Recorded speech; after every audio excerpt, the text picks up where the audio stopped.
खून की प्यास पार्ट 1। काली अमावस की रात थी और रात के गहरे सन्नाटे को चीरते हुए एक औरत की चीखने की आवाजें पूरे जंगल के शांत माहौल को दहशत से भर रही थी। वो औरत इस तरह से चिल्ला रही थी जैसे किसी ने उसके बदन पर खौलता हुआ पानी डाल दिया हो। रात को अपने खेतों में पानी देने के लिए आया हुआ हरिया किसान अभी तक इन आवाज़ों को सुन नहीं पाया था, क्योंकि उसके बेटे किशन ने उसे नया मोबाइल फ़ोन जो लाकर दिया था शहर से, और बस उसी मोबाइल फ़ोन में ईयरफोन लगाकर वो कोई पुराना गाना सुनने में मग्न था। लेकिन जैसे ही गाना खत्म हुआ, उस औरत की चीखने की आवाज़ हरिया किसान के कानों से टकराई। हरिया का दोस्त रामू भी खेत में ही घाट पर गहरी नींद में खर्राटे मार रहा था। रात के उस सन्नाटे में औरत की चीखने की आवाज़ सुनकर ठंड के मौसम में भी हरिया किसान के माथे से पसीना टपकने लगा। रामू, अरे ओ रामू, अरे जल्दी उठ, क्या खर्राटे मारकर सो रहा है? अरे इतनी रात को ये जंगल में कौन औरत चीख रही है? पूरी तरह से चीख रही है। अरे क्या हुआ? क्या हुआ? कौन है? अरे भूत आ गया क्या? चोर आ गया क्या? अरे न चोर आया है न भूत आया है। मैं ये कह रहा हूँ कि क्या तूने इस औरत के चीखने की आवाज सुनाई देती है कि नहीं? अरे कौन सी औरत? अरे हाँ, ये आवाज है। तू पहले नहीं बता सकता था? पता नहीं कौन चुड़ैल जंगल में नाच रही है। हम घर चले जाते हैं।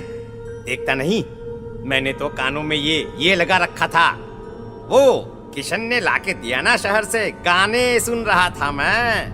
अरे लेकिन भाई, मुझे बहुत डर लग रहा है। क्या करें? अरे करना क्या है, भागो यहाँ से। भगवान जाने कौन है और क्यों इतना चीख रही है। और उस औरत के चीखने की आवाजें और ज्यादा तेज होने लगी है। हरिया और रामू के पैर डर के मारे कांप रहे थे। डर की वजह से ना वो वहां पर रुक पा रहे थे और ना ही अपनी जगह से आगे बढ़ पा रहे थे। तभी अचानक से सन्नाटा छा गया। सही मौका है, हमें यहाँ से निकल लेना चाहिए भैया। रामू और हरिया अपना गमछा उठाकर दबे पैरों जंगल के रास्ते से गांव की तरफ चलने लगे। गांव की ओर जाने वाला ये एक ही रास्ता था और आवाज भी उसी तरफ से आ रही थी। लेकिन अभी 2 मिनट पहले वो आवाज पूरी तरह बंद हो चुकी थी और जंगल में पहले जैसा सन्नाटा पसर चुका था। तभी अचानक से पेड़ों में किसी के चलने की सरसराहट रामू और हरिया को सुनाई दी। क्या तुमने कोई आवाज सुनी? हाँ यार, ऐसा लग रहा है कोई इस तरफ ही आ रहा है। और तभी अचानक सामने पेड़ से एक साया रामू और हरिया के सामने उल्टा आकर लटक गया। ये देखकर रामू और हरिया की चीख निकल गई। वो दोनों डर के मारे बेहोश हो गए। वो साया जमीन पर आकर खड़ा हुआ। उसने रामू और हरिया के बालों को पकड़कर खींचना शुरू कर दिया। अब तुम गांव वालों में से कोई जिंदा नहीं बचेगा। मैं तुम सबको ले जाकर उस गड्ढे के नीचे दफन कर दूंगी। सबकी जान ले लूंगी, मैं किसी को नहीं छोड़ूंगी। अगली सुबह रामू की पत्नी कमला हरिया के घर आई और उसने हरिया की पत्नी सुमन से अपने पति के बारे में पूछा। सुमन, कल रात को ये तुम्हारे ही पति के साथ गए थे खेत पर, अभी तक लौट कर नहीं आए हैं। हाँ बहन, मैं भी वही सोचकर परेशान हूँ। मेरे पति भी अभी तक खेत से लौट कर नहीं आए। भगवान जाने क्या बात है, दोपहर होने आई है। अब तक तो उन दोनों को लौट कर आ जाना चाहिए था। क्या करे, कैसे पता करे कि वो दोनों कहाँ हैं? मेरा बेटा भी शहर गया हुआ है, वरना उसी को भेज देते खेत पर। बहन, मुझे लगता है कि हम दोनों को वहाँ जाकर अपने पतियों को ढूंढना चाहिए। ठीक कहती हो तुम, चलो मैं तुम्हारे साथ चलती हूँ। और वो दोनों जंगल के रास्ते खेत की तरफ आगे बढ़ती हैं। वहां जाकर देखती है कि हरिया और रामू आग जलाकर आग के ऊपर कुछ पकाकर खा रहे थे। आप यहाँ पार्टी बना रहे हैं और वहाँ घर पर हमारी जान सुखी जा रही थी कि कहीं कुछ हो तो नहीं गया? मुझे कुछ नहीं हो सकता। मैं कभी नहीं मर सकता, समझे तो? अरे तबीयत तो ठीक है, ये किस तरह की आवाज में बात कर रहे हैं आप? कुछ हुआ है क्या? कुछ नहीं हुआ, बस जोरों की भूख लग रही थी, इसलिए खाना बनाकर खा रहे थे।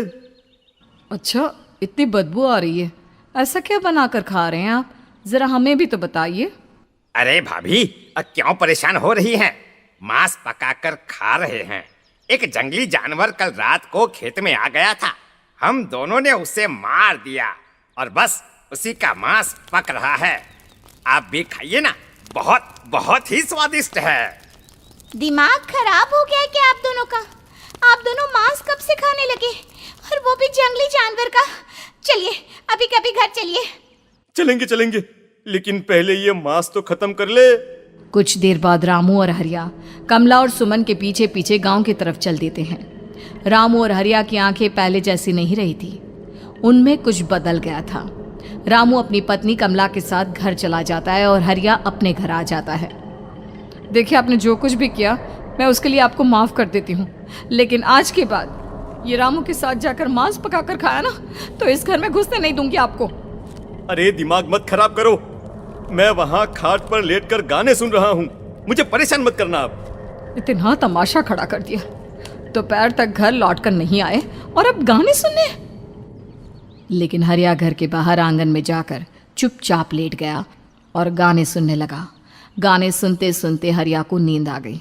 सुमन ने उसके कान से ईयर प्लग हटाया और अपने आप से कहा, जरा मैं भी तो सुनकर देखूं, ऐसे कौन से गाने सुनते हैं।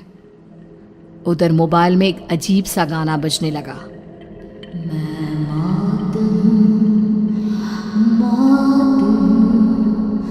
मौत जो पसरी है चारों, जो आएगी कहीं से निगल जाएगी सबको। मैं मात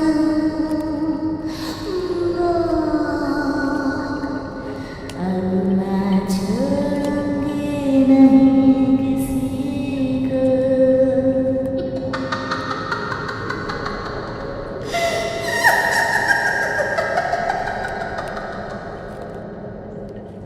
सुमन ने घबराकर मोबाइल फोन दूर रख दिया। वो बुरी तरह से डर गई थी।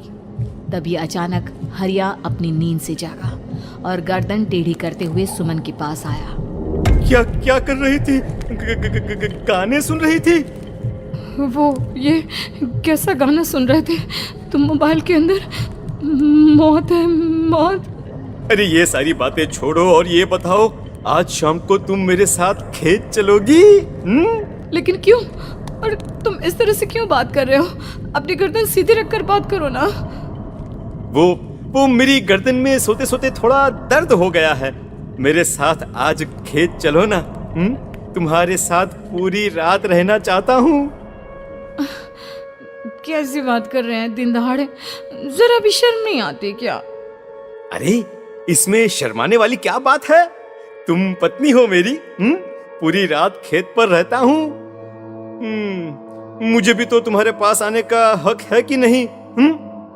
अच्छा ठीक है, चलती हूँ आपके साथ खेत पर, लेकिन फिर उस रामू को मत बुलाना। अरे कैसी बातें कर रही हो? अगर तुम मेरे पास होगी तो मैं किसी को नहीं बुलाऊंगा, सिर्फ तुम और मैं और रात का सन्नाटा। शाम के वक्त हरिया सुमन को अपने साथ खेत पर ले जाता है। आसमान में चांद पूरी तरह से चमक रहा था। हरिया ने अपने खेत में बनी हुई छोटी सी झोंपड़ी के अंदर सुमन को अपने पास बिठा लिया और उसके बालों में हाथ फिराते हुए कहा, कितनी खूबसूरत हो तुम, बहुत सुंदर लग रही हो। एक चांद से भी ज्यादा सुंदर लग रही हो। ऐसी बातें मत करिए ना, मुझे शर्म आती है। अपनी आंखें खोलकर जरा मेरी तरफ तो देखो। अरे देखो तो सही। सुमन ने शर्माते हुए जैसे ही अपनी आंखें खोली, उसके होश उड़ गए। हरिया के बड़े बड़े दांत निकल आए थे और वो पूरी तरह से एक जानवर की तरह नजर आ रहा था। कौन हो तुम? तुम मेरे पति नहीं हो। कौन हो तुम? मुझे जाने दो। लेकिन हरिया ने सुमन के हाथ को कसकर पकड़ लिया। उसके नुकीले नाखूनों की वजह से सुमन के हाथ से खून बहने लगा था। बहुत दर्द हो रहा है, मुझे जाने दो। कौन हो तुम? क्या करना चाहते हो?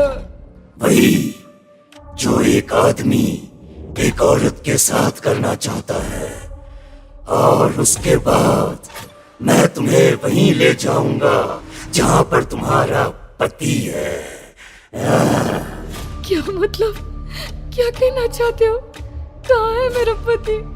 जंगल के बीचों बीच उबलते हुए पानी के तालाब में वही है तुम्हारा पति।